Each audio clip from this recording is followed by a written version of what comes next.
Jayashree, Pradeep Kundu, yes sir. Parveen,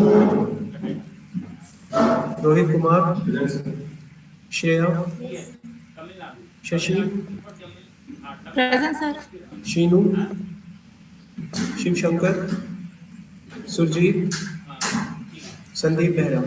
sir ठीक है, अभी 2-3 मिनट और देख लेते हैं, कोई बोला भी आ जाएगा। सर मेरा मिसिंग है सर, मिलन शुक्ला। मिलन शुक्ला, आपका नाम कहाँ चला जाता है? बार बार लिखता हूँ, फिर मिलता नहीं। आपने पहले भी लिया ना क्लास को? जी हाँ। कोई नहीं, बताओ आईडी। 15054। 15054। आपने सबमिट का क्लास लिया था? लास्ट वीक का सर नहीं मैं ले पाया था, मैं आउट ऑफ स्टेशन था, कुछ ऑफिस का काम था सर। चलिए ठीक है। 1 2 3 4 5 6 7 8। अभी आगे क्लास लगाएगा। Thank you sir.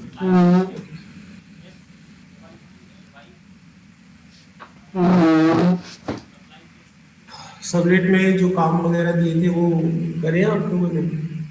दिया था मैंने कुछ सबमिट करने के लिए? यस सर किया है। किया है। आपका तो मैंने देखा था, डाटा एक पेज से दूसरे पेज पे पहुंचा था पूरा, समथिंग लाइक वही था। और आज ही मैं आप लोगों को एक गाइडलाइंस देता हूँ। ये आधी क्लास है, बोलूँगा मुझे समझ नहीं आ रहा, चलो बोल देता हूँ।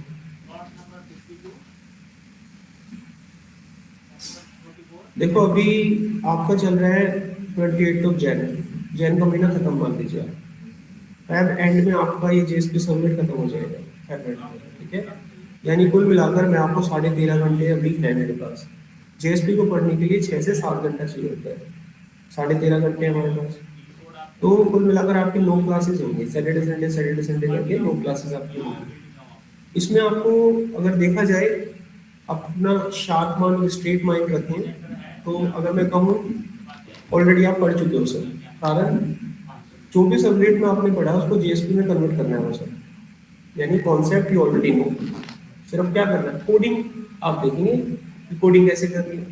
यानी जब मैं आपको सेशन पढ़ाऊंगा already you know what is the meaning of session. अगर मैं आपको एप्लीकेशन के बारे में बताऊंगा, you already know what is the meaning of application, जैसा बताया गया था। सेशन एक पर्टिकुलर यूजर के लिए होता है, एप्लीकेशन मल्टीपल यूजर के लिए होता है, किसी ब्राउजर पे आप चला सकते हो। तो कॉन्सेप्ट बिल्कुल सेम है, ठीक है? सिर्फ उसको हमें जेएसपी में कन्वर्ट करके देखना है। तो आज की क्लास में तो जो 9 इम्प्लिसिट ऑब्जेक्ट है, मैं कोशिश करूंगा आधे से ज्यादा आज कंप्लीट हो जाए, है ना? नेक्स्ट क्लास में जब आप लोग आओगे या फिर मेरे पास अब टाइम बचा तो मैं आपको प्रोजेक्ट असाइन कर दूंगा। फैब के अंदर ही आपको प्रोजेक्ट बनाना है। आपके प्रोजेक्ट में क्या पेज बनेंगे, कौन से पेज बनेंगे, वो मैं आपको गाइड करता रहूंगा। सभी को एक प्रोजेक्ट सबमिट करना है। तो आपको अगर कोई प्रॉब्लम उस प्रोजेक्ट में, कोई पेज आप बना रहे हो, कहीं पर स्टक कर रहे हो, नहीं बन पा रहा है, तो आप मेरे से पूछ सकते हो, लेकिन इन फैब ओनली। कई बच्चों की ना अंतरात्मा जगती है, कब? पहले मैं कंप्लीट कर लूँ, मार्च में बनाऊंगा। तो भाई मैं पहले ही बोल रहा हूँ आप लोगों को, मार्च में मेरे पास आओगे तो मैं आपको समय नहीं दे पाऊंगा। प्रॉब्लम बहुत सिंपल सा है, मैं पैक हो चुका हूँ। अब किसी बैच को खत्म करके आपको टाइम देना इम्पॉसिबल होगा। तो आप समय की वैल्यू को समझिए, फैब का टाइम है, so you have to work on a fab, ठीक है?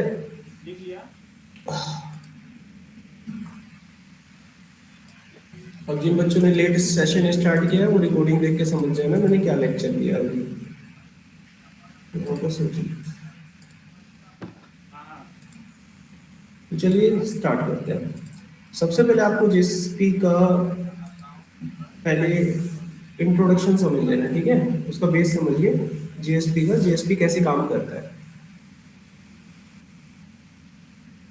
सबसे पहला सवाल आता है कि वाई जेएसपी? सर्वलेट से अच्छा खासा काम चल रहा है तो जेएसपी क्यों? When we use the servlet, we have to design HTML in servlet Java class. होता था ऐसे, अगर आप सर्वलेट पे काम कर रहे हो तो आपको सर्वलेट के अंदर HTML लिखनी पड़ती थी अगर आपको कोई डिजाइन बनाना है। So it is a very difficult for the user to design the HTML. वहाँ पर जाकर और HTML का डिजाइन बनाना बड़ा ही खतरनाक होता है, बहुत कॉम्प्लिकेशंस इसमें क्रिएट हो जाते हैं। So overcome this problem, we use JSP page. तो इस प्रॉब्लम को दूर करने का सबसे आसान तरीका निकाला गया, एक JSP का पेज दे दिया गया।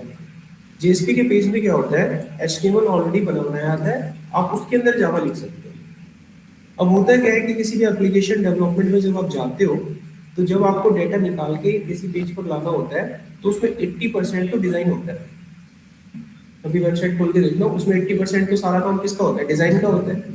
20% आपको कोडिंग करनी होती है डाटा निकालने के लिए, वो भी जो आप जेडीबीसी का यूज करके डाटा निकाल के लाते हो, बस समझ गया। तो वहां पर वो जावा की कोडिंग हम अपने एचटीएमएल पेज पे कर देते हैं और हमारा पेज अच्छे से डिजाइन हो जाता है। अगर इसी चीज को उल्टा करें तो मानकर चलो क्या होगा, आप अगर सर्वलेट पे बनाएंगे तो 20% तो कोडिंग है, 80% एचटीएमएल लिखना पड़ेगा, वो लिख नहीं पाओगे आप, डिजाइन ही नहीं बन पाएगा। आप करके देख लीजिए, एक अच्छा सा रेस्पॉन्सिव पेज बना के दिखा दो आपने तो सर्वलेट में, हालत खराब हो जाएगी। सो इस प्रॉब्लम को दूर करने के लिए जेएसपी आ गया आपके पास, ठीक है। सो जो आप ये जेएसपी पढ़ते हो ये पूरी तरह से जावा टेक्नोलॉजी पे चलता है और ये सर्वर पे रन होता है। आपने देखा होगा जो एचटीएमएल के पेज होते हैं वो तो क्लाइंट मशीन पे चलते हैं, बट ये जो जेएसपी का पेज होता है वो तो एचटीएमएल का पेज ही है, लेकिन इसमें जावा टेक्नोलॉजी इस्तेमाल होने की वजह से ये आपके सर्वर पे चलेगा, ये क्लाइंट मशीन पे नहीं चलेगा आपका, ठीक है, ब्राउजर पे नहीं, ये सर्वर पे जाके एग्जीक्यूट होता है। इसमें 9 इम्प्लिसिट ऑब्जेक्ट आपको बने बनाए मिलते हैं। इम्प्लिसिट का क्या मतलब होता है, एक होते हैं एक्सप्लिसिट ऑब्जेक्ट जिनको हम बनाया करते हैं, यानी क्लास का नाम लिखोगे फिर ऑब्जेक्ट बनाया जाता था। सबलेट में ये सारे ऑब्जेक्ट आपको बनाने होते थे। एग्जांपल के रूप में आपको आउट नाम का कोई ऑब्जेक्ट बनाना होता था तो आप लिखते थे प्रिंट राइटर फिर आउट। अगर आपको सेशन का ऑब्जेक्ट बनाना पड़ता था तो आप लिखते थे http सेशन। आपको कुकी बनानी होती तो लिखते थे, बट ऐसा नहीं है इसमें। इसमें ऑलरेडी इम्प्लिसिट का मतलब होता है they are automatically created. Okay, ये जेएसपी का पेज जब आपका क्रिएट होता है तो नो ऑब्जेक्ट ऑटोमेटिक आपके पेज में बना दिए जाते हैं। उनके क्या नाम है, request, response, out, session, exception, config, application, page. Page और पेज कॉन्टेक्ट दोनों सेम होते हैं, ठीक है। ये दोनों, ये सारे के सारे जो ऑब्जेक्ट आप देख रहे हैं ये अपने आप बने बनाए आपको मिलते हैं। कितना क्लियर हो गया। अब हम इन्हीं को सीखेंगे। इनको सीखने से पहले एक चीज और देखिए यहाँ पर, अगर आपको अपने HTML पेज पे कभी भी जावा लिखने की जरूरत पड़ जाए, जैसे आपके पास जेएसपी का जो पेज मिलेगा वो पूरी तरह से HTML का पेज है और आपको उस पर अगर अपना जावा लिखना होगा तो उस पर जावा लिखने के लिए कुछ HTML के टैग का यूज किया जाता है जिन्हें हम लोग बोलते हैं सर्वलेट टैग। जैसे HTML में टैग होते हैं, सबको पता होगा, HTML टैग हो गया, टाइटल टैग हो गया, पैराग्राफ टैग हो गया। टैग की पहचान क्या होती है कि जो टैग होते हैं ना वो ऐसे स्टार्ट होते हैं और ऐसे बंद होते हैं, याद है कुछ, ये टैग होते हैं। तो इसी तरीके से आपको अगर HTML पेज पे जावा लिखनी है जेएसपी के पेज पर तो आपको टैग यूज करने पड़ेंगे। तो यहाँ पर कुछ 4 टैग हैं, उनको ध्यान से समझिए। इसके अलावा 5वां कोई टैग नहीं है। पहला टैग है स्क्रिप्टलेट टैग, इसको बोलते हैं स्क्रिप्टलेट टैग, ये जो दिख रहा है आपको। इसके अंदर जाकर आप कोई भी जावा की कोडिंग कभी भी लिख सकते हो। एग्जाम्पल के रूप में किसी ने आपको बोला हेडिंग 1 में कुछ लिखकर दिखाओ जावा का कोड, तो आप हेडिंग 1 बनाओ जैसे HTML में बनाते हो, बना दिया। अब आपको मान लीजिए जावा का कोई कोड यहाँ पे लिखना है तो आप कैसे लिखोगे, ये बना दो ऐसे। तो जो भी लिखना है, जैसे आपको सिस्टम पे कुछ प्रिंट करना है, जावा ऐसे तो चलाते हो आप, आंख बंद करके तो दाएं दाएं चिपकाते चले जाओ, हो गया, लिख दे जाओ। कहीं पर भी लिख सकते हो, टेबल में, किसी सेल में, कॉलम में, जहां आपका मन करे। ये टैग चिपका है जावा चालू, ठीक है, कहीं पर भी आप जाओ। इसको बोलते हैं स्क्रिप्टलेट टैग। एक टैग होता है एक्सप्रेशन टैग, इसका यूज किया जाता है जावा के किसी वेरिएबल की वैल्यू को प्रिंट कराने के लिए। तो आप इस टैग का यूज करेंगे, वो डायरेक्ट आपको जावा की वैल्यू लिख कर दे देगा। ये सब चीजें मैं आपको बताऊंगा, डोंट वरी। एक टैग होता है डिक्लेरेशन टैग। अगर आपको जावा की कोई वेरिएबल डिक्लेयर करते हैं, जैसे आप डिक्लेयर करते हो वेरिएबल्स अपने जावा के प्रोग्राम में, तो इस टैग का यूज करके आप वो वेरिएबल डिक्लेयर कर सकते हो। आप किसी की वैल्यू प्रिंट करते हो तो क्या लिखते हो, सिस्टम प्रिंटलन लिखते हो ना, तो वहां पर उसको लिखने की जरूरत नहीं पड़ेगी, आप डायरेक्ट इसका यूज कर लो, वो आपको वैल्यू लिख कर दे देगा। यहाँ तक कोई डाउट। एक लास्ट में टैग आता है जिसको कमेंट टैग बोलते हैं, जैसे जावा में कमेंट बनाते हो तो इसमें अगर आपको कमेंट बनाना है तो इसको इस तरीके से लिखना पड़ेगा, इसमें लिखा गया डाटा आपका कमेंट हो जाएगा, वो चलेगा नहीं। इसके अलावा जेएसपी में 3 और चीजें यूज की जाती हैं जिन्हें बोलते हैं डायरेक्टिव।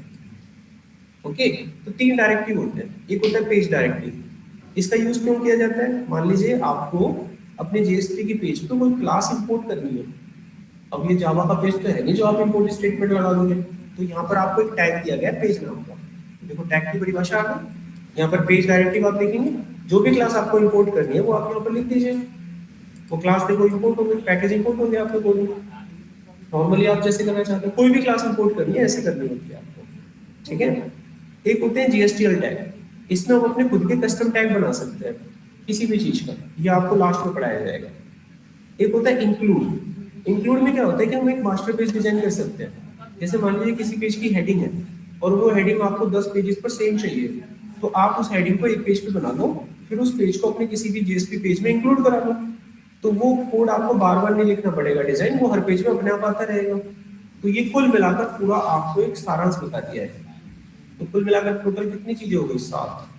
4 तो स्क्रिप्टेड टैग हो गए, 3 डायरेक्टिव हो गए, इसके अलावा कुछ नहीं है इसमें। बाकी वही नो इम्प्लिसिट ऑब्जेक्ट आपके। ऑनलाइन क्लास कंफर्म करो, यहाँ तक समझ आएगा? Yes sir.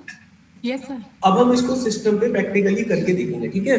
तो आज की क्लास में मैं आपको सबसे पहले इन 3 ऑब्जेक्ट के बारे में बताऊंगा, और 3 ऑब्जेक्ट के बारे में जब मैं बताऊंगा तो कहीं ना कहीं ये सारे टैग्स भी यूज करके दिखाऊंगा आपको, ठीक है? तो चलिए स्टार्ट करते हैं।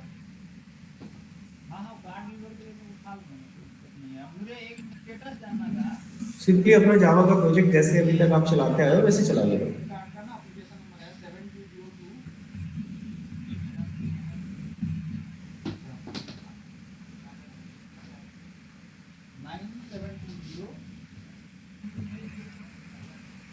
हमने जो इसमें कनेक्टिविटी करी थी वो किससे करी थी? SQL सर्वर से या माई SQL से? माई SQL से सर। कोई माई SQL कह रहा है, एक बताओ ना। माई SQL से हो गई तुम्हारी कनेक्टिविटी? हाँ सर, कनेक्टिविटी हो गई थी सर। ठीक है सर, सबमिट तो दवाई थी ना आपने वैसे लॉगिन किस पे करते हैं? सबनेट पे भी की जा सकती है। सबनेट पे तो कराई थी मैंने। सबनेट में आपको जेडीबीसी कनेक्टिविटी नहीं कराई, ये पूछ रहा हूँ। सबनेट में फॉर्म बना के डाटा हमने डाटाबेस में भेजा है कि नहीं भेजा है, ये बताओ।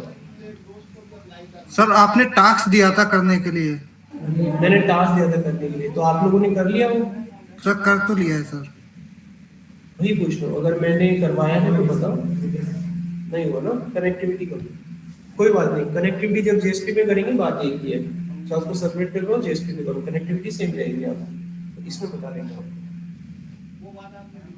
तो जो प्रोजेक्ट आपके खुलेंगे उन सबको हम बंद कर लेते हैं।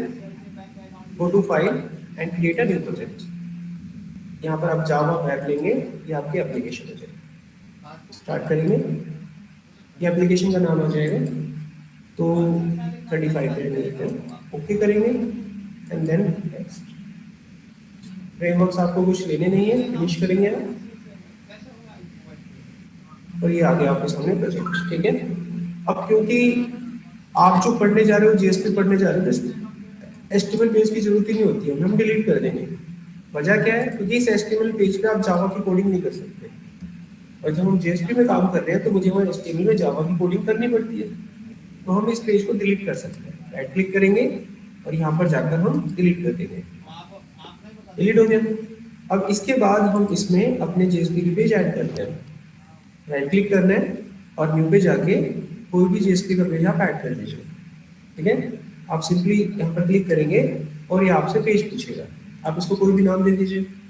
मैंने इसको नाम दे दिया इंडेक्स, तो एक जेएसपी का पेज मेरा वहाँ पर ऐड हो जाएगा, ठीक है? इसमें आप ध्यान से देखिए, पूरा वही एचटीएमएल है, बट यहाँ पर एक पेज डायरेक्टरी का यूज करके इसको ये बता दिया गया है कि इसमें मैं जावा यूज कर सकता हूँ और एचटीएमएल भी यूज कर सकता हूँ। और ये बाय डिफॉल्ट जो कैरेक्टर सेट यूज कर रहा है वो UTF-8 है।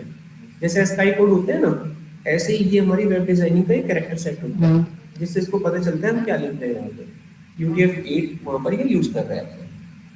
आपको अपना फॉर्म यहाँ पे डिजाइन करना होता है, तो मैं यहाँ पर फॉर्म अपना डिजाइन करने वाला हूँ। Got it? तो चलिए एक फॉर्म बना लेते हैं। मैंने यहाँ पर सिंपल एक फॉर्म डिजाइन किया। फॉर्म को हम एक नाम दे देंगे, मैंने नाम दे दिया फॉर्म 1। इसके बाद आप एक्शन लिखेंगे यहाँ पर, ठीक है?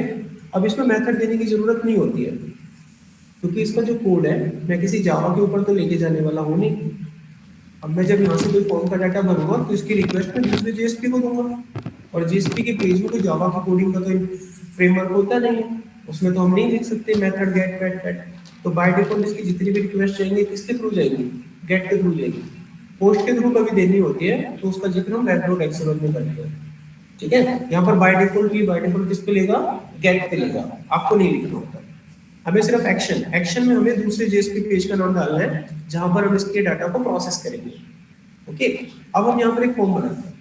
फॉर्म के अंदर मैं क्या बनाऊंगा, मैं यहाँ पर यूजर का नाम और उसका डेजिग्नेशन एंटर कराऊंगा या पासवर्ड, ठीक है, और उसको हम दूसरे पेज पर भेजना चाहेंगे। ओके, तो हम कैसे करते हैं इस काम को, हम यहाँ पर लिखेंगे यूजर नेम, एक हम अपना कंट्रोल बना लेते हैं, इनपुट टेक्स्ट हो गया और इसका नाम मैंने दे दिया यूजर नेम, कंप्लीट हो गया।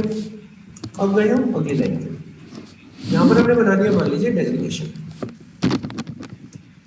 यहाँ पर लिखा इनपुट टाइप टेक्स्ट, नेम में डाल दिया डेजिग्नेशन, कंप्लीट हो गया। अब हम बना लेते हैं button, input type submit, okay, button भी बना लिया। अब इसके ऊपर हम कुछ लिख देते हैं सब। अब जब मैं ये पेज चलाऊंगा तो मेरे को फॉर्म छोटा सा दिखाई देगा। तो मैंने एक्शन में कुछ डाला नहीं है तो एरर आएगा जब आप बटन सबमिट करोगे।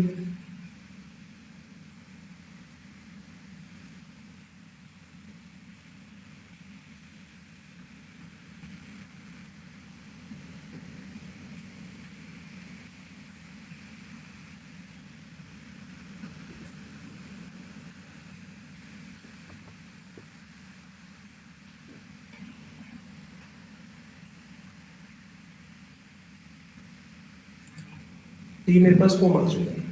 अब मैं यहाँ पर कोई डाटा डालूंगा और उसको यूज करेंगे, ठीक है। अभी जब मैं बटन दबाऊंगा तो इसकी रिक्वेस्ट प्रोसेस करवाऊंगा मैं कहीं पे, इसकी रिक्वेस्ट को प्रोसेस करवाऊंगा एक दूसरे जेएसपी के पास। तो मैं यहाँ पर एक और जेएसपी का पेज बनाऊंगा, यहाँ पर सबमिट की कोई जरूरत नहीं होती है। आप राइट क्लिक करेंगे और यहाँ पर ऐड कर देंगे एक और जेएसपी का पेज। और एक बात तो ध्यान रखिए, जब आप जेएसपी पे काम करते हैं तो आपको web.xml बनाने की भी जरूरत नहीं होती है। web.xml में आप यूआरएल मैपिंग करते हो ना, इसमें वो भी जरूरत नहीं होती है, वो डायरेक्ट चलता है आपका।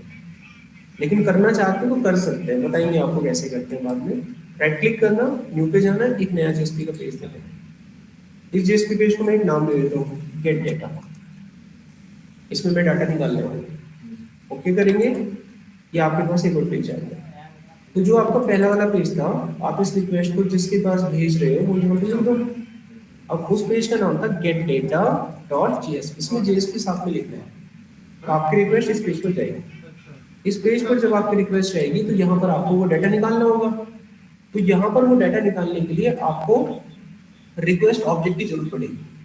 सर्वलेट में वो रिक्वेस्ट ऑब्जेक्ट आपको डू गेट और डू पोस्ट मेथड में बनाकर मिलता था, लिखा रहता था वो एचटीटीपी सर्वलेट रिक्वेस्ट। यहाँ पर तो ऐसा कुछ नहीं है, तो वो ऑब्जेक्ट आपको यहाँ बना बनाया मिल जाता है।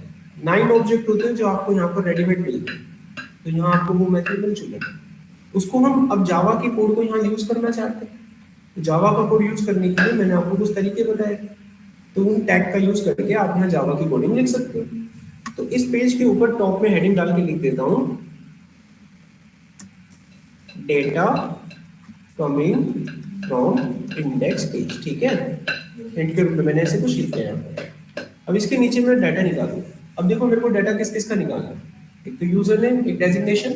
तो मुझे 2 वेरिएबल डिक्लेयर करने की जरूरत पड़ेगी स्ट्रिंग टाइप के। तो मैं वो 2 वेरिएबल सबसे पहले यहाँ पर डिक्लेयर करूंगा।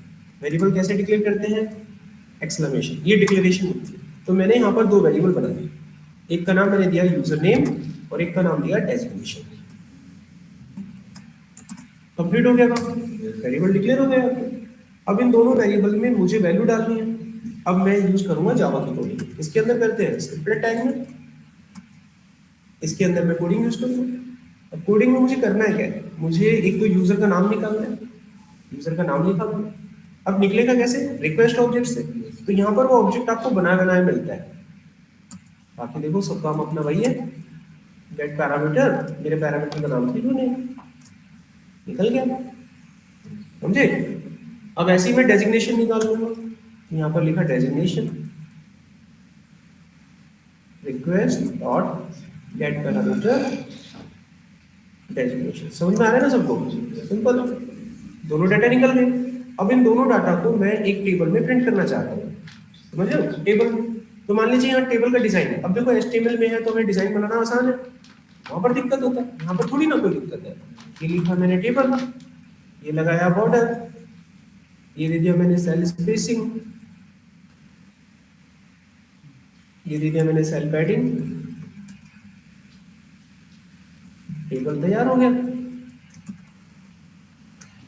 टेबल में बनाई मैंने पहली रो, इसमें बनाया मैंने दो हेडिंग। पहली हेडिंग में मैंने लिखा लेबल, और लेबल के बाद मैंने यहाँ पर लिखा यूजर नेम। पहला हेडिंग बन गया मेरा। अब मैंने बनाया दूसरा हेडिंग, यहाँ पर बनाया एक लेबल, और यहाँ पर लिख दिया डेजिग्नेशन। अब हम बनाएंगे डेटा सेट, दूसरे रो में डाटा डालेंगे। ये ले लिया दूसरा रो, इसमें बनाए दो कॉलम, पहला कॉलम और ये दूसरा कॉलम।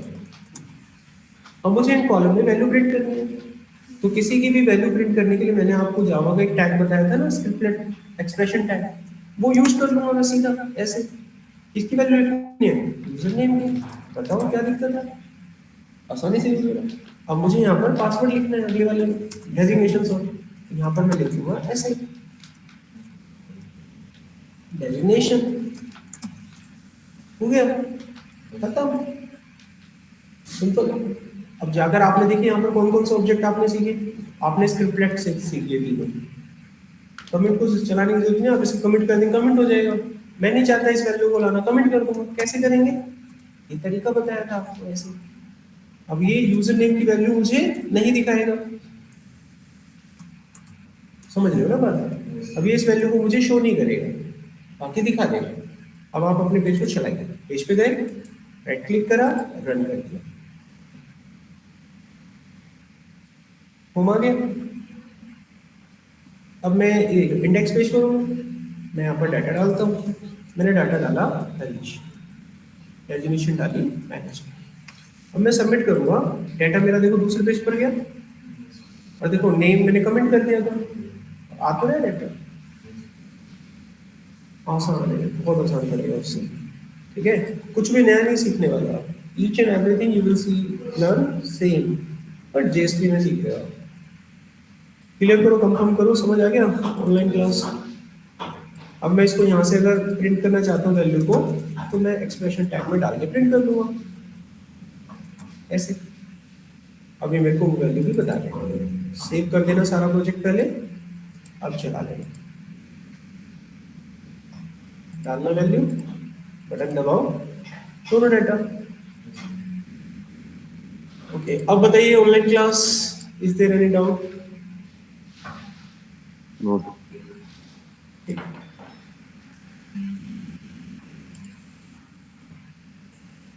थोड़ी देर के लिए अटेंडेंस सेट कर रहा हूँ मैं, इसलिए स्क्रीन ऑफ किया, जस्ट वेट।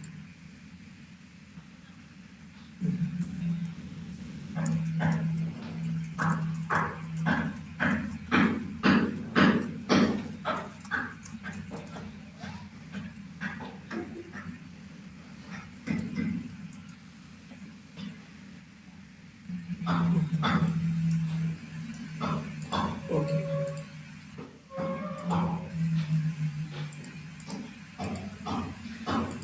देखिए अभी हमने यहाँ पर रिक्वेस्ट ऑब्जेक्ट पढ़ा है और स्क्रिप्टलेट टैग चारों पढ़ लिया है, करेक्ट। अब मैं आपको दूसरा ऑब्जेक्ट पढ़ाता हूँ।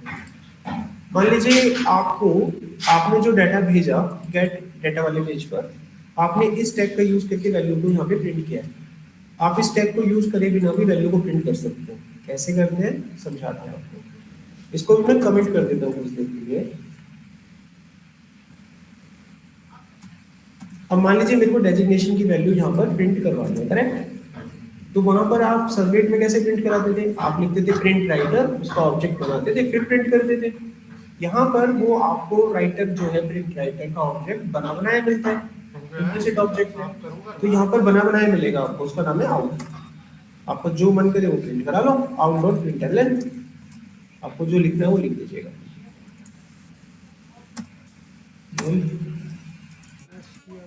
आउट डॉट ओके, जावा के अंदर लिखना पड़ेगा, स्क्रिप्टलेट टैग यूज करो, एचटीएमएल में थोड़ी ना लिख सकते हो उसे। यहाँ लिखो आउट डॉट प्रिंटलन, आ गया प्रिंटलन। तो इसका यूज भी कर सकते हो आप। मेरे को क्या प्रिंट करना था, डेजिग्नेशन, अभी भी दिखाएगा वो वैल्यू को देखिए, आउट ऑब्जेक्ट ऐसे यूज करना, सेव किया, डेटा डाला, सबमिट, डेटा आ गया। अब आपको बताते हैं रेस्पॉन्स ऑब्जेक्ट कैसे यूज होता है। मान लीजिए मैंने ये डेटा यहाँ पर डाला है, मैं एक लॉगिन पेज बनाता हूँ, इसके अलावा एक और प्रोजेक्ट बनाता हूँ, उसमें समझाता हूँ आपको। इस कोड को उठा लेता हूँ, पहले इसकी जरूरत पड़ेगी।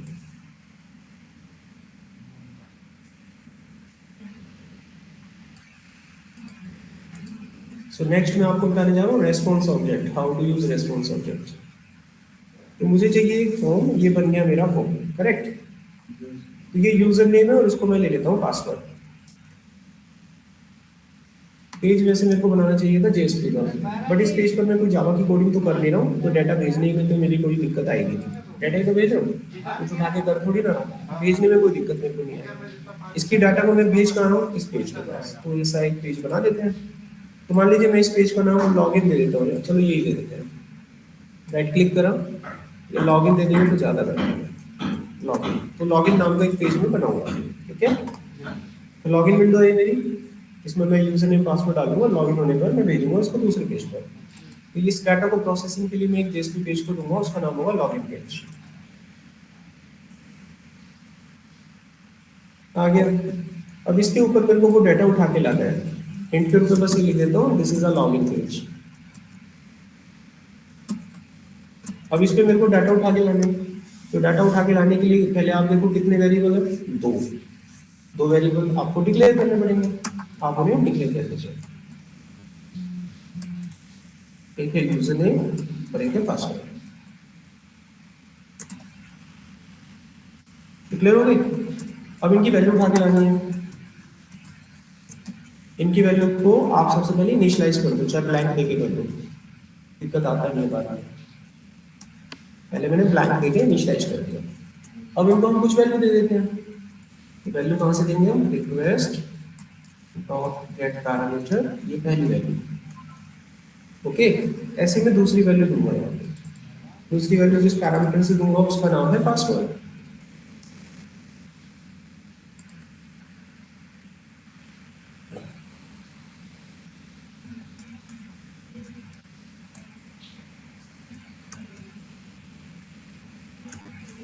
दे दी वैल्यू।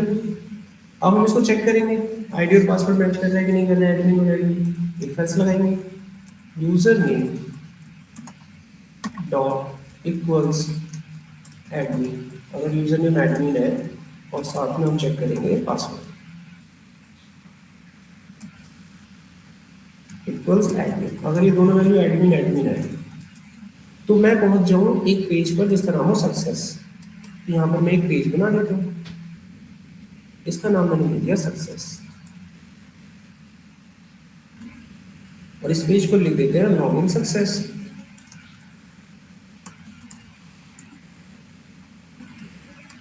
ओके। अदरवाइज अगर नहीं होगा तो मैं इसको भेजूंगा एक दूसरे पेज पर, उसका नाम दे देते हैं फेलियर। तो यहाँ पे लिख देते हैं लॉगिन फेल।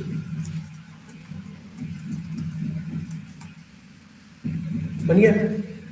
अब हम यहाँ पर लॉगिन वाले पेज पर ये काम करेंगे। अगर लॉगिन सक्सेस हो रहा है तो मैं उसको यहाँ से कहाँ ट्रांसफर करूँगा, सक्सेस वाले पेज पे। तो हम यहाँ पर देखेंगे एक पेज से दूसरे पेज पर कैसे जाते हैं। वहाँ पर आपको जरूरत पड़ती थी रेस्पॉन्स ऑब्जेक्ट की, और उसमें एक मेथड यूज करते थे सेंड डायरेक्ट। सब टेक्निक यहीं पर सेम रहेगी, सिर्फ वो ऑब्जेक्ट आपको बनाना नहीं पड़ता, बना बनाया मिलता है, तो उसका नाम है रेस्पॉन्स। मेथड यूज करेंगे सेम, सेंड डायरेक्ट। जिस पेज पर जाना उसका नाम लिखेंगे, हो गया। अगर फेल होता है एल्स पार्ट पे जाएंगे, पीले पेज पर ट्रांसफर करते हैं इसे।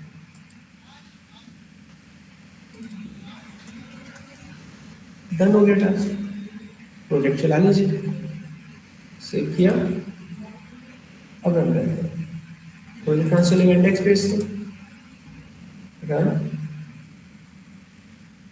हमने डाटा डाला, एडमिन पासवर्ड वाला डाल दिया, फेलियर पेज पे ले जाएगा।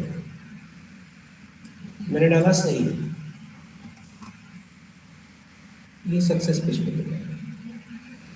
रिक्वेस्ट हो गया, रेस्पॉन्स हो गया, आउट हो गया, स्क्रिप्ट टैग के चारों टैग हो गए। कोई प्रॉब्लम यहाँ पर? ऑनलाइन क्लास में किसी को कुछ पूछना हो? नहीं सर। अब हम बढ़ते हैं अपने नेक्स्ट टैग पर, जिसका नाम है एक्सेप्शन। अब ये क्या चीज होती है, कैसे इस्तेमाल होती है, चलो इसको बता देते हैं आपको। नया एप्लीकेशन बनाते हैं, application number 37।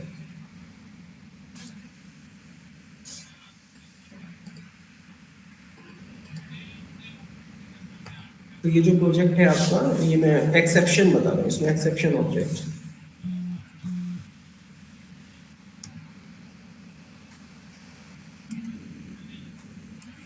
How to use this.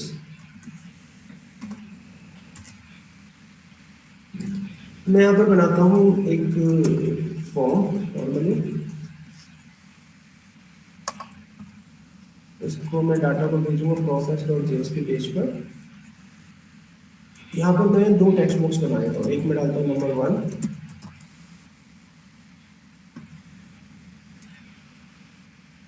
Number,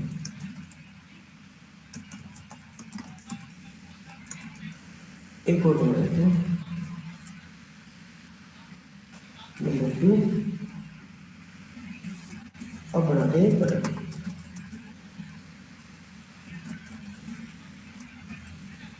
ठीक है, इसका नाम है ऐड। मैं इस पर क्लिक करूंगा, दो टेक्स्ट बॉक्स में जो भी दो नंबर आप डालोगे वो हमें यहाँ पर डिवाइड करने वाले, समझा ना? फॉर्म को चलाएंगे तो कुछ ऐसा देखने को मिलेगा। ठीक है, यहाँ पर दो नंबर में डालूंगा, बटन दबाऊंगा तो आंसर आ जाएगा डिवाइड। दूसरे पेज पर है किसी पर भी।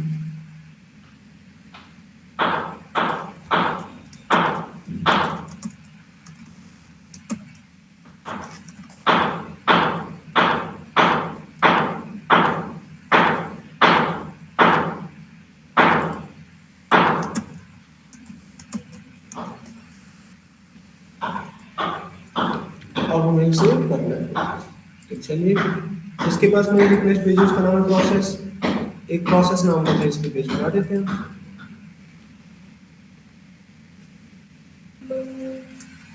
बन गया।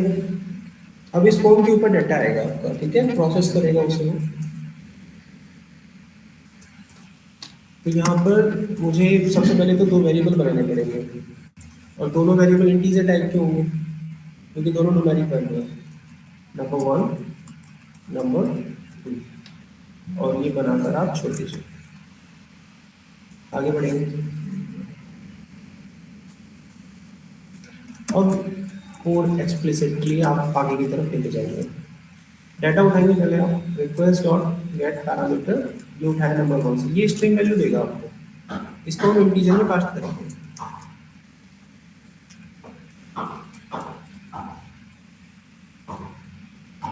ये आपका इंटीजर में क्या हो जाएगा, कन्वर्ट हो जाएगा। जो नंबर 1 है इसको इनिशियल वैल्यू अपनी तरफ से देनी पड़ती है, तो हम 0 दे देते हैं फिलहाल, और यहाँ पर हम इसको इनिशियलाइज कर देते हैं जो भी आपने वैल्यू डाली थी उससे। समझ आया? ऐसे नंबर 2 को भी इनिशियल, क्योंकि जावा में आपको पता है कि कोई वेरिएबल आप डिक्लेयर करते हो तो इनिशियल वैल्यू देनी जरूरी है। आई दफे अगर मैं इस वैल्यू को कहीं यूज करूँगा तो एरर आ जाएगा, इनिशियल वैल्यू देनी पड़ती है। तो मैं नंबर 2 को भी दे देता हूँ। अब हम पहुँचते हैं नंबर 2 की वैल्यू निकालने के लिए यहाँ पर, ठीक है।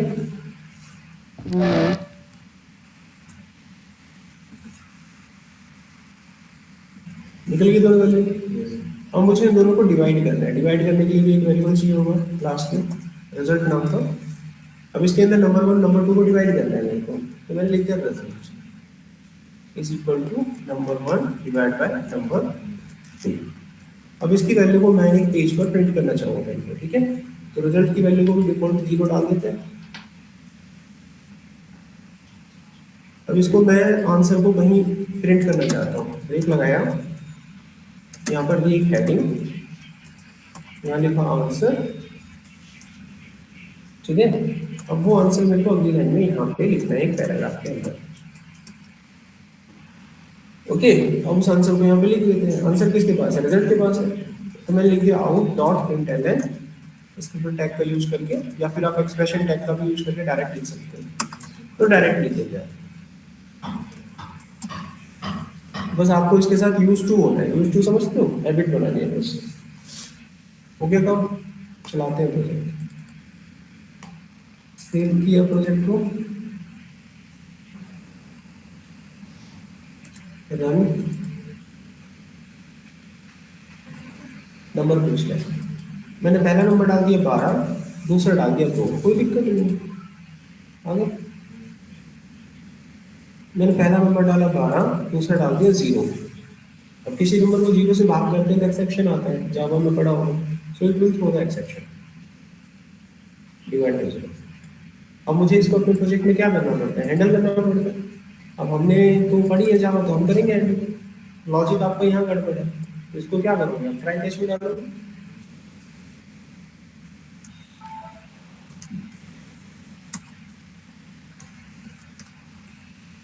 डाल दिया लॉजिक आपने ट्राई कैच में, ओके भाई। अब मुझे यहाँ पर एक एक्सेप्शन ऑब्जेक्ट पास करना पड़ेगा।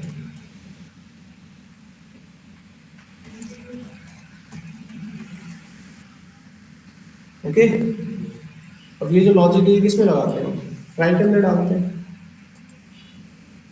और एक्सेप्शन आपने यहाँ पर आएगा, उस एक्सेप्शन को आप यहाँ पर प्रिंट करा लेते हैं पेज पर।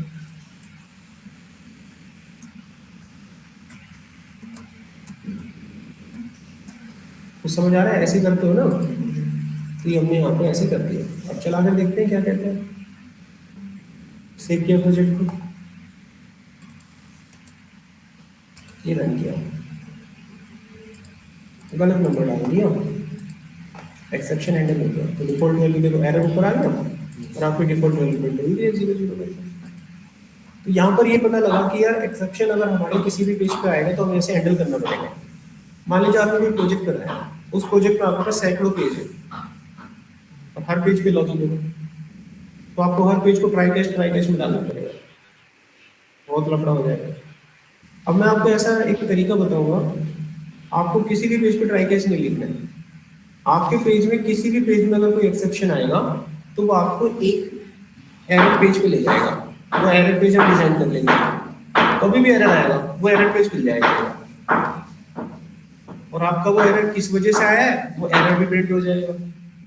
तो काम क्या हो गया, आसान हो गया ना, दुनिया भर की झंझट खत्म हो गई। तो इस चीज को ही समझाने के लिए मैं यहाँ पर आया हूँ। अब वो काम कैसे करते हैं, मैं इसमें से ट्राई कैच हटा देता हूँ, इसी प्रोजेक्ट में से हटा देता हूँ, ऐसे हटा दिया, लॉजिक वहीं का वहीं आ गया दोबारा। अब इस पेज में अगर कोई एरर आएगा तो मेरे को एक एरर पेज बनाना है पहले, तो वो आप एरर पेज बना दीजिए। इसका नाम मैं एरर पेज ही दे देता हूँ, या कुछ भी दे सकते हो आप यार, ठीक है। एरर एक्सेप्शन ये पेज का नाम है, जैसे कि कुछ भी दे सकते हो आप। अब इस पेज में वो एक्सेप्शन मेरे को प्रिंट करवाना है, ठीक है, एक्सेप्शन पेज। अब वो एक्सेप्शन में प्रिंट कैसे करवाऊँ यहाँ पे, तो यहाँ पे एक इनबिल्ट इम्प्लिसिट ऑब्जेक्ट आपको मिलता है एक्सेप्शन को हैंडल करने के लिए, उसका जिक्र इन्हीं टैग्स में है। ये पढ़ चुके हो आप, ये पढ़ चुके हो, ये पढ़ चुके हो, ये आ गया एक्सेप्शन ऑब्जेक्ट इनबिल्ट रहता है। आपका जो भी एक्सेप्शन है वो उस ऑब्जेक्ट में आ चुका है, टेक्निकल एरर, उसको प्रिंट करके बस यहाँ लिख देते हैं हम एक्सप्रेशन टैग का यूज करके उस ऑब्जेक्ट को बस। तो इसमें जो भी वैल्यू होगी एक्सेप्शन वो प्रिंट हो जाएगा, यहाँ पे फिनिश कर दो इसके काम को। अब इस पेज को ऊपर बताओ, अब यहाँ पेज डायरेक्टिव यूज होता है। अब मेरे को बताना पड़ेगा कि ये एक एरर पेज है, और ये पेज तभी खुलकर आए जब किसी पेज में एक्सेप्शन हो। तो ये चीज मुझे इस पेज डायरेक्टिव में बनानी होती है। कोई पेज डायरेक्टिव हम यूज क्यों करते हैं, वो उस पेज की पहचान होती है, आइडेंटिफिकेशन कि ये पेज एक्चुअली क्या है, इसको हम पेज डायरेक्टिव से बनाते हैं। जैसे इस लाइन के लिखने से उसे पता चलता है अच्छा ये जीएसपी का पेज है, इसमें हम एचटीएमएल भी लिख सकते हैं यूटीएफ-8 कैरेक्टर का इस्तेमाल करके। तो ऐसे ही मेरे पास एक पेज डायरेक्टिव यूज करेंगे हम यहाँ पर। इसमें होगा एक प्रॉपर्टी इज एरर पेज, मैं लिख दूंगा ट्रू, हाँ भाई ये एक एरर पेज है, बता दिया मैंने उसको। अब मैंने उसको बताया कि ये एक एरर पेज है, किसी पेज में एरर आने पर ये खुलना है। अब ये खुलेगा किस पेज पर, जाइए आप जाइए प्रोसेस वाले पेज पे। अब अगर हमें ये डिसाइड कर लिया, हमें ये पता चल गया कि भैया इस पेज में एरर आ सकता है, तो मैं चाहता हूँ कि ये इस पेज को खोले। आप अपने प्रोजेक्ट में काफी सारे एक्सेप्शन पेज बना सकते हो, ये आप डिसाइड करोगे कि किसको खुलवाना है। तो यहाँ पर आप अपने पेज डायरेक्टरी में ये चीज बताओगे कि एरर आने पर इसको किस पेज पर भेजना चाहते हो आप। तो यहाँ पर फिर से एक पेज डायरेक्टरी यूज करना है, और यहाँ पर आपको एरर पेज का नाम डालना होता है, बस। अब इस पेज में कोई भी एक्सेप्शन आएगा वो आपको यहाँ ले जाएगा, और इस पेज के अंदर आपने वो एक्सेप्शन ऑब्जेक्ट इस्तेमाल करके अपने काम को बखूबी पूरा कर रखा है। अब आपके सामने फिर से इस प्रोजेक्ट को चलाते हैं, रन किया, यहाँ पर फिर से मैंने वैल्यू डाली, इस बार पहले मैं सही डालता हूँ, कोई दिक्कत नहीं, चल जाएगा। लेकिन अगर कोई एक्सेप्शन आ गया, अब देखिए कैसे हैंडल होता है, चल रहा है ना, प्रोजेक्ट रुकाने हैं आपका, हैंडल हो गया आसानी से, तो बस यही होता है। तो ये भी खत्म आपका, इसलिए मैंने बोला 6 घंटे तो बहुत है इसको खत्म करने के लिए। ये भी सर इसमें ऐसा भी ऑप्शन होता है कि एक्सेप्शन पेज पे जाए और वहाँ पे मतलब एरर भी ठीक हो जाए? क्या हो जाए? जैसे जो एक्सेप्शन पेज खुल रहा है, हाँ, जो एक्सेप्शन पेज पे दिखाई कि भी इसमें ये एरर है, और उसके साथ उसको ठीक भी कर दे वो एक्सेप्शन है, ट्राई कैच लगा सकते हैं। एक्सेप्शन, आप एक्सेप्शन का मतलब समझ, एक्सेप्शन ऐसे ठीक होते हैं क्या बटन दबाने से? होते हैं कभी? It is a logical fault ना, you have to complete it by logically ना। Are you okay with that? Button दबाने से कभी एक्सेप्शन ठीक हुए हैं आज तक? नहीं। कैसे हो जाएगा फिर यहाँ पे ठीक? कभी नहीं होता। बटन दबाने से एक्सेप्शन कैसे ठीक हो जाएगा? यूजर ने गलत वैल्यू डाली, उसको समझाओ सही डाले, सीधी सी बात। ओके यहाँ पर? यस। चलो, तो हमारे यहाँ पर जो जो ऑब्जेक्ट हो चुके हैं उनको मैं यहाँ हाईलाइट भी नहीं कर सकता, बट समझते रहिए। ओके हो गए, ओके ओके ओके, ठीक है। और ये डायरेक्टरी तो सारे ही ओके हैं आपके, पेज डायरेक्टरी आपने सीख लिया। अब मैं आपको इसमें बताता हूँ एक नई चीज, जिसका नाम है मास्टर पेज कैसे बनाते हैं।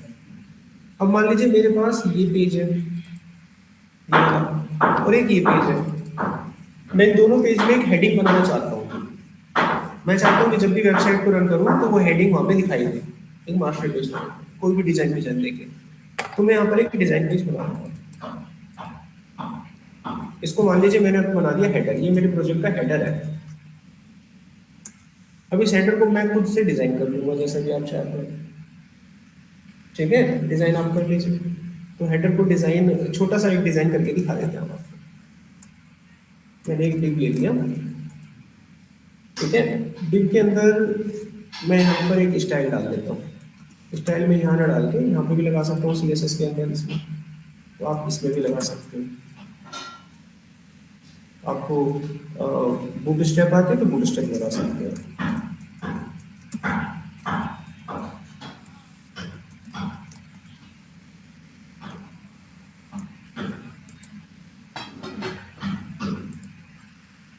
तो इस डिव में मुझे कुछ लिखना है, समथिंग लाइक, प्रोजेक्ट का नाम लिख दिया मैं लिख दिया यहाँ पर ऑनलाइन ई-कॉमर्स वेबसाइट, ठीक है। इस तरीके से लिख दिया। अब इसमें थोड़ी CSS लगा देते हैं कि जो डिव है इसकी क्लास देते हैं।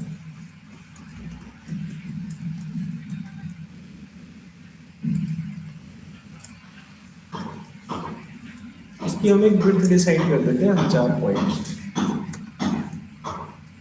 1100 पॉइंट। इसका मार्जिन सेट कर देते हैं, ठीक है। इसमें जो भी डाटा आ रहा है इसकी हाइट भी सेट करते हैं, ओके। इसकी एक लाइन हाइट सेट कर देते हैं, इसके डाटा को बीच में लगाते हैं, बैकग्राउंड सेट कर देते हैं,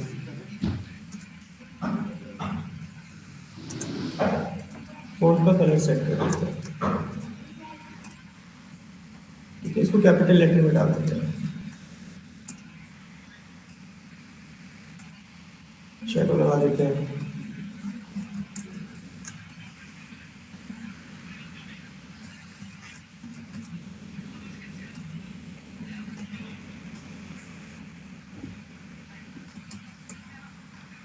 okay,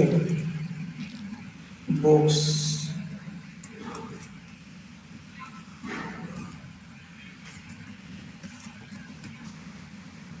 border value start box shadow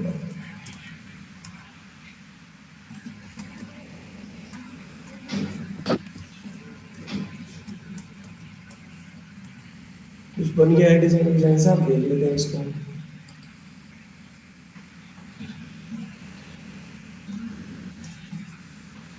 font size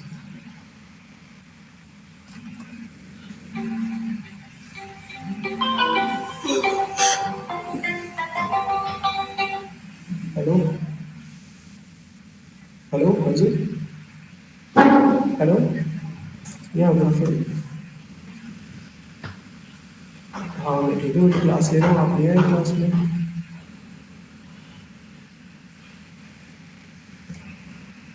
नहीं लेता तो मैं मैसेज करता हूँ, बट आपका नंबर नहीं है इसलिए फोन नहीं करता। चलो ठीक है, अभी तो मैं बैच ले रहा हूँ ना। हाँ ठीक है, देखो तो इसको चला के देखते हैं क्या बना। तो मेरे पास एक ऐसे पैनल आ गया, ठीक है।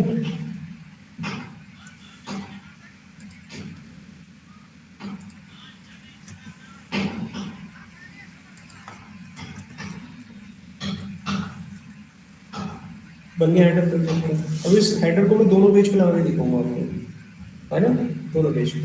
तो मान लीजिए ये डेटा आपको लगाना है अपने इंडेक्स पेज पर यहाँ पे। इसको कैसे लगाते हैं देखो, मैं चाहता हूँ ये मेरा डाटा लग जाए यहाँ पर लगना चाहिए, सीधी सी बात है।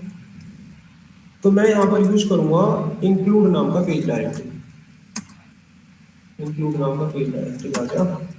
ये क्यों नहीं आ रहा पता है, ये हमारा एचटीएमएल पेज है। एचटीएमएल पेज पे लगता है कि एक काम करता हूँ, इसको जेएसपी में कन्वर्ट करता हूँ। इंडेक्स इसलिए जेएसपी पेज की जरूरत पड़ती है। ये लॉजिक उठाओ, ओके, यहाँ पे डाल दो,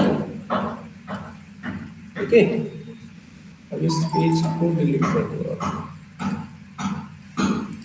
पहुंच गया, अब तो लगेगा, यहाँ पे लगाओ उसको। ये होता है इंक्लूड, इसलिए यूज होता है डायरेक्टली। और यहाँ पर उस फाइल को अटैच कर दो जिसको आप यूज करना चाहते हो। उसका नाम देख लो, क्या नाम है, डिजाइन नाम का हेडर, बस। अब आपको इस पेज में वो हेडर बनाना नहीं पड़ेगा ना, मास्टर पेज की तरह काम करेगा। अब यही चीज आपको एक्सेप्शन वाले पे भी चाहिए, मान लीजिए इस पेज पर भी चाहिए, डालना है आपको, समझ गए, देख लगा लो, दो लाइनों का लगाना चाहिए, उस पर भी लगा दो, वो आपकी कॉल है। अब देखो मैं आपके सामने प्रोजेक्ट चलाऊंगा तो दोनों पेज में हेडिंग रहेगी। कोड को रन किया तो मास्टर पेज ऐसे बन जाता है। अब अगर एक्सेप्शन आएगा तो एक्सेप्शन पेज में भी मास्टर पेज आपको वेलकम करेगा। लेकिन समझा ना, ऐसे अपने प्रोजेक्ट का हेडर फुटर बना सकते हो जब भी जरूरत पड़े। तो भाई ये भी आपके कंप्लीट होते हैं। डायरेक्टिव सारे हो गए ऑलमोस्ट, जेएसटी टैग तो लास्ट में आएगा। डायरेक्टिव उसके ऊपर टैग सारे खत्म हो गए और ये ऑब्जेक्ट आपके हो गए 4, पहले 5, अगली क्लास में खत्म हो गए, ठीक है। आफ्टर दैट मैंने कहा ना प्रोजेक्ट है और हम बना रहे। अभी किसी बच्चे को कोई डाउट, कोई क्वेश्चन है तो पूछिए, ऑनलाइन क्लास। नहीं सर। तो अभी अगर पढ़ने की क्षमता है तो बताओ, मैं सेशन लिंक कर देता हूँ। सर एक क्वेश्चन पूछना था इसमें। करवा दो सर एक क्वेश्चन पूछना था मुझे कि ये वो थ्रोज वाला इसमें यूज नहीं होता ना, थ्रोज एक्सेप्शन वाला। नहीं, आप जब एक्सेप्शन पेज के थ्रू डाल देंगे तो वो सब यहीं से हैंडल होंगे, तो रोज की जरूरत ही नहीं पड़ेगी। तो रोज मेथड के साथ यूज होता है, हमने कोई मेथड थोड़ी ना बनाया है। ठीक है सर।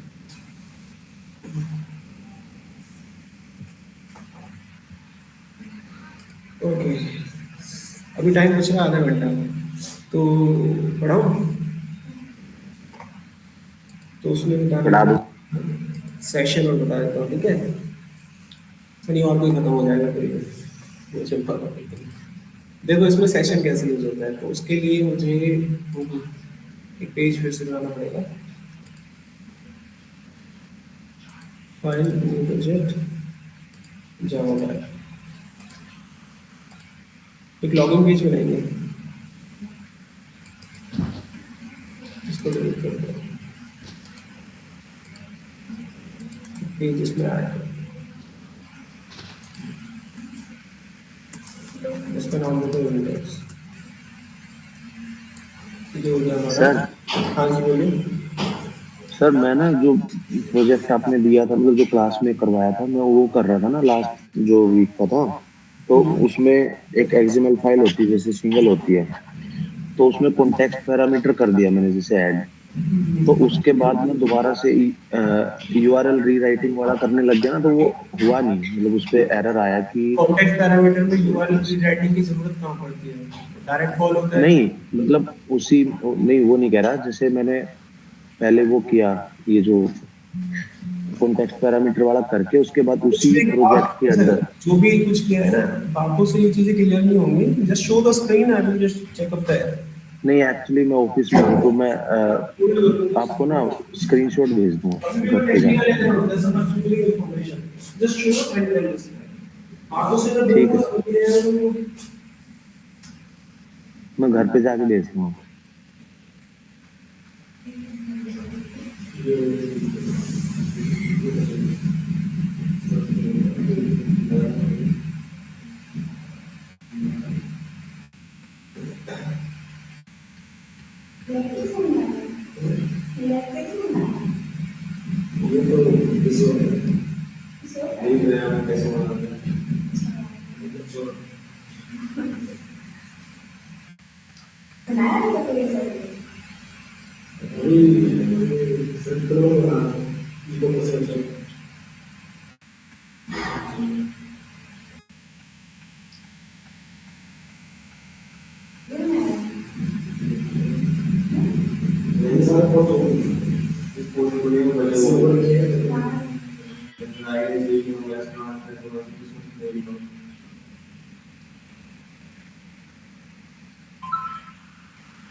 हाँ जी पूछो, क्या पूछ रहे थे अब आप? पूछो वर्दीप, क्या कह रहे थे? मैं चला गया था बाहर। सर एक्चुअली मैं ये कह रहा था, अभी लैपटॉप नहीं है मेरे पास, मैं ऑफिस में हूँ, तो घर पे जाके मैं आपको स्क्रीनशॉट भेज दूंगा, उसके बाद मैं आपसे मतलब क्वेश्चन शेयर कर दूंगा आपसे। स्क्रीनशॉट से भी नहीं क्लियर हो पाएगा, उसमें एक ही फोटो दिखता है, उसको मैं चला के सिस्टम पे जब देखेंगे, आप जब नेक्स्ट क्लास होगा तो तो मैं उसमें आप स्क्रीन शेयर ठीक करके समझाना प्रॉब्लम क्या है, ठीक है? ठीक ओके सर। ओके, तो मुझे बनाना है यहाँ पर एक लॉगिन फॉर्म, ठीक है? तो बनाते हैं एक फॉर्म,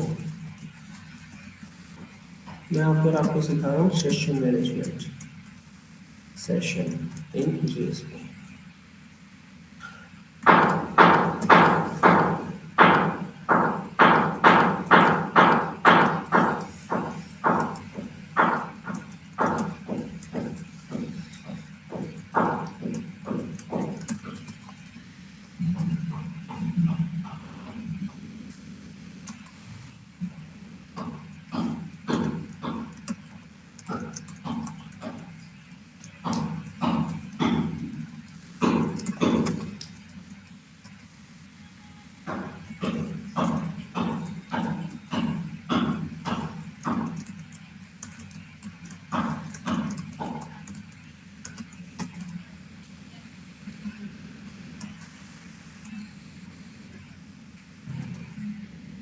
ओके, बन गया यहाँ पर।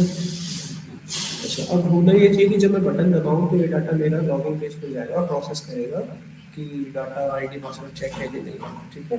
आईडी पासवर्ड ओके होने पर ये मेरे को वापस सक्सेस और फेलियर पेज पे भेजेगा, बट सेशन के माध्यम से ये काम करेंगे with the help of session. तो मैं जाऊँगा यहाँ पर बनाऊँगा लॉगिन पेज।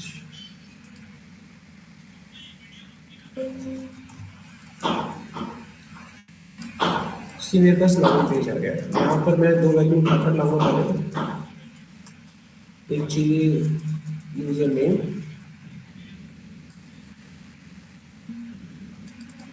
और एक चाहिए पासवर्ड।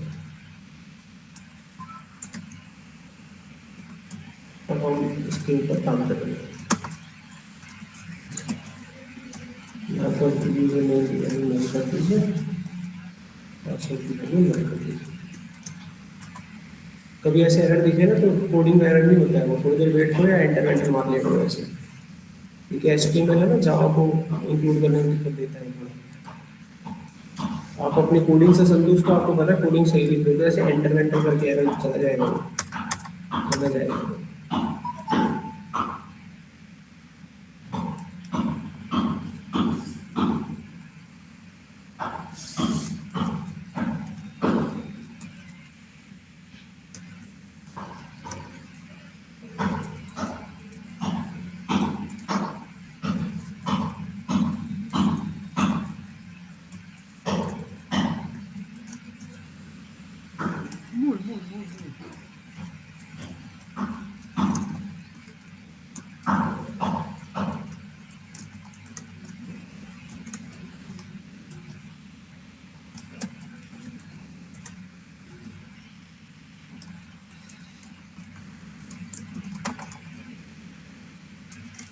ठीक है, हम यहाँ से जंप करेंगे इस पे सक्सेस वाले पेज पे।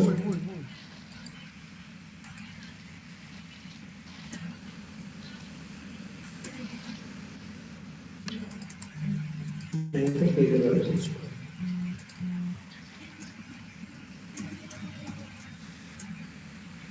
इस साल मेरे को शादी में बहुत बुलावा है, साला मैं किसी शादी में नहीं जा पाया, किसी शादी में नहीं जा पाया।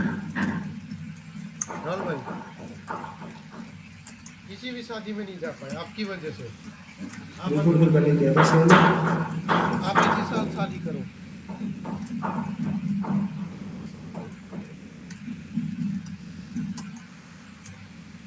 ठीक है, चला गया देखते हैं। चलो नहाते हैं।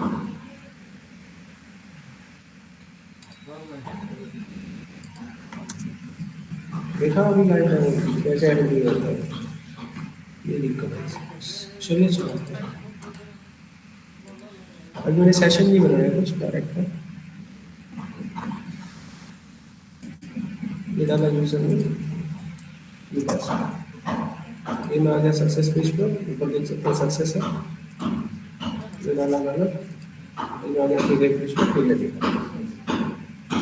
अब मेरे को सेशन के अंदर यूजर का नाम स्टोर करवाना है, उसको सक्सेस वाले पेज पे लेके जाना है, तो मैं उसको सेशन में डाल के कैसे लेके जाऊंगा उनको? तो मैं यहाँ पर एक सेशन वेरिएबल बना, इसमें इम्प्लिसिट बना मैंने मिलता है, एक सेट कर लिया एट्रीब्यूट, उसका नाम यूजर नेम ले लिया, तो इसके अंदर मैं वैल्यू जाऊँगा, बस मेरा सेशन बन गया और इसमें डाटा चला जाएगा मेरा सुरक्षित। अब इस डाटा को मैं सक्सेस, अब सेशन में जब डाटा बन जाता है तो ये तब तक अवेलेबल रहता है जब तक आप लॉग आउट नहीं हो जाते, सेशन को कंप्लीट नहीं कर सकते, तो ये डाटा लास्ट तक रहेगा आपके पास। अब मैं यहाँ से लॉग इन कर जाऊँगा कहाँ पर, अपने सक्सेस वाले पेज पर। अब इस सक्सेस वाले पेज पर मेरे को यूजर का नाम लिखाना है, किसने लॉग इन करा, यूजर, और उसका नाम आ जाएगा। इसका नाम मैं कर देता हूँ वेलकम पेज। मेरे को यहाँ पर यूजर का नाम लिखाना है, ठीक है, यूजर। अब वो यूजर का नाम मुझे यहाँ पर लिखाना है, गॉट इट। अब वो यूजर का नाम मैं यहाँ पर कैसे लिखूंगा, उसको मैं स्टोर करूंगा किसी जावा के अंदर से, एक वेरिएबल डिक्लेयर करूंगा यूजर नेम, और इसके अंदर वैल्यू उठा के लाऊंगा। वैल्यू कैसे उठानी है देखो, मैं यहाँ पर लिखूंगा इसके ब्लड टैग। सबसे पहले मैं चेक करूंगा सेशन नल तो नहीं है, कितना रहता है, यहाँ पर लिखूंगा सेशन जो आपने उठाया उसका नाम था यूजर नेम। वैल्यू कैसे उठाई जाती है, गेट एट्रीब्यूट, क्या नाम था, यूजर नेम। मैं चेक करूंगा ये नल नहीं होना चाहिए, अगर ये नल नहीं है, ठीक है, तो एक काम करेंगे, यूजर नेम और वैल्यू टू वैल्यू नल ऐसे लेकर चलेंगे आप। अगर ये नल नहीं है तो इसमें यूजर नेम की वैल्यू स्टोर करवा देंगे, सेशन डॉट गेट एट्रीब्यूट अब ये बाय डिफॉल्ट ऑब्जेक्ट रिटर्न करता है, इसको स्ट्रिंग में पास कर लीजिए,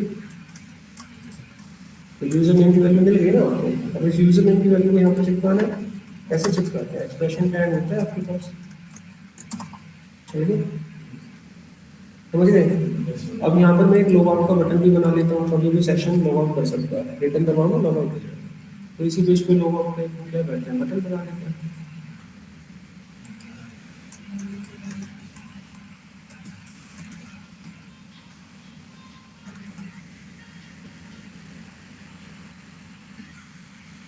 यहाँ बना दिया मैंने,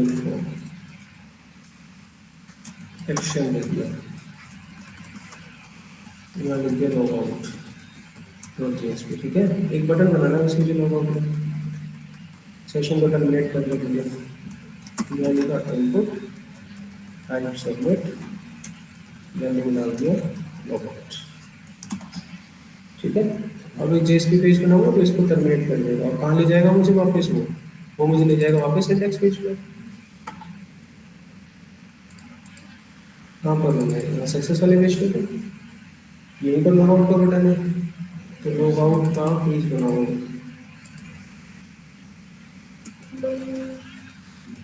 बन गया। अब इस लॉग आउट के पेज पर सेशन को टर्मिनेट करने का कोड लिखो,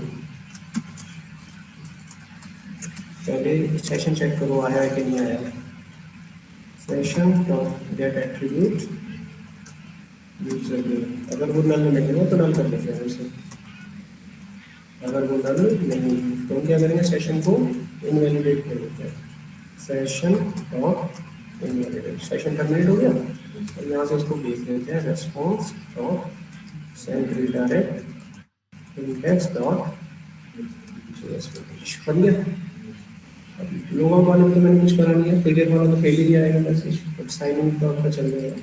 अब मैं आपको चला देता हूँ, ये मेरा फ्रंट पेज है, सेव करके चलाया प्रोजेक्ट, चला। यहाँ पर मैंने डाला एडमिन, पासवर्ड गलत कर दिया तो फेलियर दिखाएगा,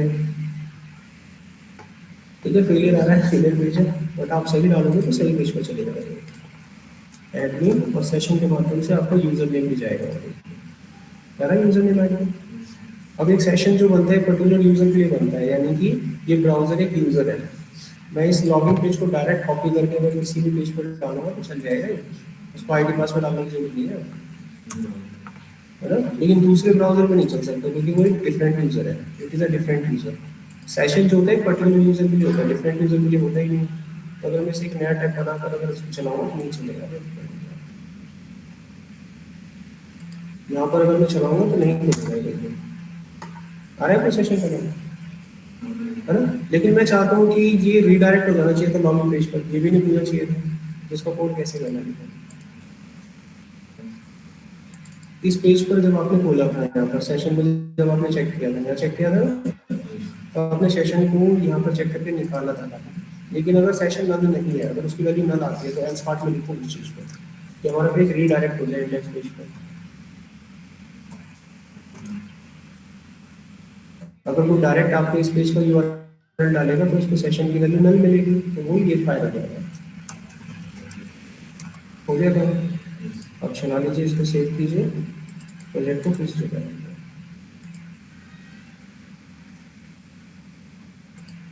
मैंने यहाँ पर डाला एडमिन, पासवर्ड भी एडमिन। अब मैं क्योंकि लॉगिन करके जा रहा हूँ तो इस पेज पर दिखता है, और ये इस ब्राउजर में कभी भी कहीं पर भी चल सकता है, चल गया। लेकिन दूसरे ब्राउजर में चलाऊंगा तो एक दूसरा यूजर बनेगा, इस यूजर पे नहीं चलेगा, लॉगिन पेज पे फेंकेगा मुझे, ठीक है। अब इस ब्राउजर में भी मैं चाहता हूँ ना चले तो लॉग आउट कर दे। अब लॉग आउट करने के बाद आप किसी भी पेज पे उसका सक्सेस वाला यूआरएल डाल देना, चलेगा, सेशन टर्मिनेट हो चुका है। ये होता है सेशन। ऑनलाइन क्लास कंफर्म करो। Yes sir. अब जब इतना पढ़ लिया तो एप्लीकेशन भी पढ़ ही लो, सेम होता है। देखो एप्लीकेशन में क्या होता है कि आपने जो भी वैल्यू एप्लीकेशन में डाली होगी वो हर ब्राउजर पे चलती है, वो प्रोजेक्ट लेवल पे आप डाटा को बना देते हैं। तो करना कुछ नहीं है, एप्लीकेशन बनाऊंगा। देखिए यहाँ पर ये मेरा इंडेक्स पेज था, मेरा लॉगिन पेज पर गया डाटा, लॉगिन पेज पर मैंने सेशन बनाया, मैं सेशन की जगह एप्लीकेशन बनाऊंगा, ठीक है। तो आपको कोई दुविधा ना हो, ये कोड भी वहाँ रहेगा, इसको एप्लीकेशन बनाना है, इम्प्लिसिट ऑब्जेक्ट होता है, बना बनाया आपको मिल जाएगा, दैट्स फिनिश, ठीक है, टेंशन नहीं, वो ऐसे ही आ रहा होगा। ओके, बन गया, ये पेज हो गया कंप्लीट। अब इसकी रिक्वेस्ट कहाँ पर गई है, सक्सेस पेज पर गई, सक्सेस पेज पर जहाँ सेशन है वहाँ एप्लीकेशन बनाएंगे। तो ये कोड आपके पास रहना चाहिए, है ना, कॉपी पेस्ट इनको वाले में कमेंट कर देते हैं। ओके, हो गया तो नीचे वाले बना दो, इसको बनाएंगे एप्लीकेशन।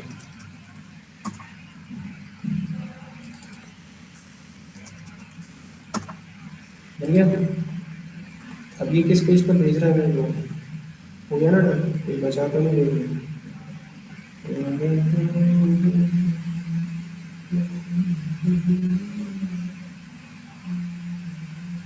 ओके, सारे पेज देख लो, सेशन नहीं होना चाहिए किसी में भी। Log in, okay, log out में भी इसको भी क्लिक करो।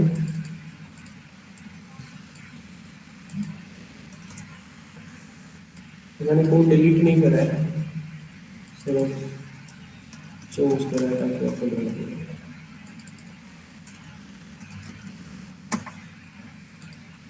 ओके, अब इसकी वैल्यू को इनवैलिडेट नहीं करते, नल करते हैं बस। आप इसकी वैल्यू को नल कर देंगे, एप्लीकेशन डॉट सेट एट्रीब्यूट, क्या नाम था, ईमेल, क्या कर देंगे आप इसे, नल, ठीक है, वैल्यू को नल किया जाता है बस। इसका एट्रीब्यूट क्या हो जाएगा, नल हो जाएगा। अब इसी चीज़ को चला कर देखते हैं आपको प्रोजेक्ट पे क्या होगा।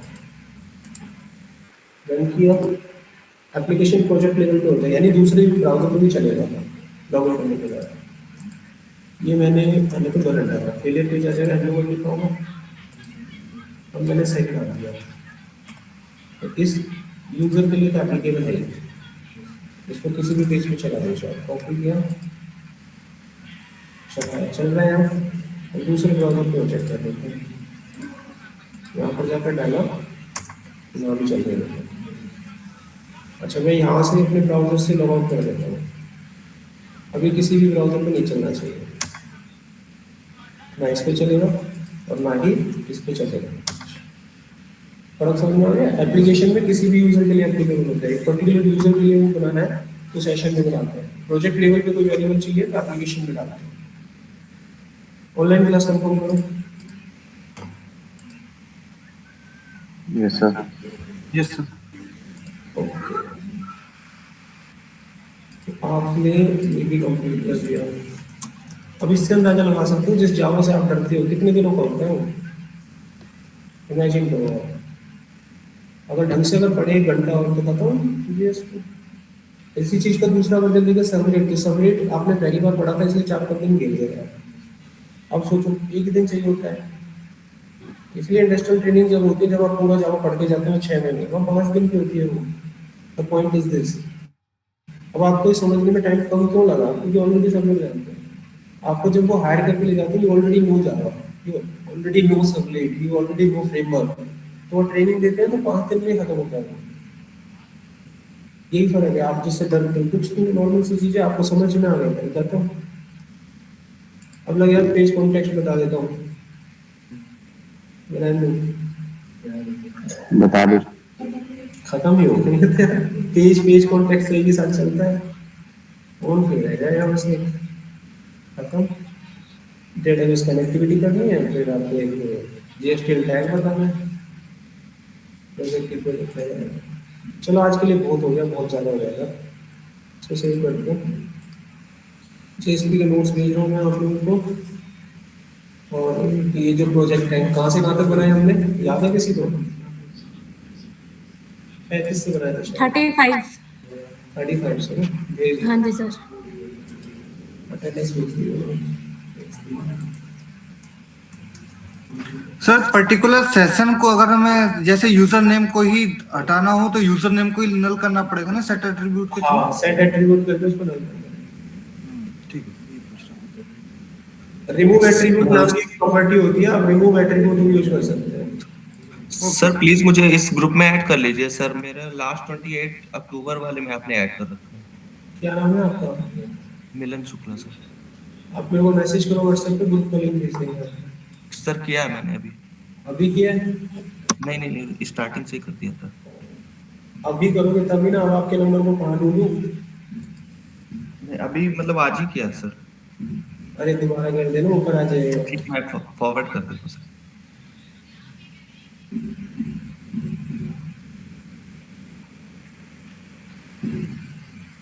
रहने को मिल गया।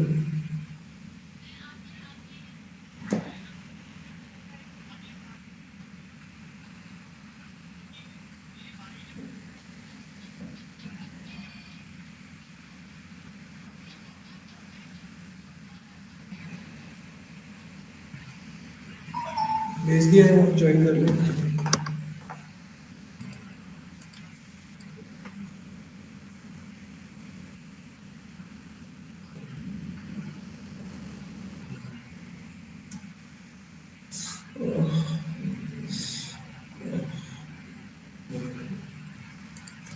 एक ही जिप फाइल बना के मैं सेंड कर रहा हूँ, निकाल के देख लेना।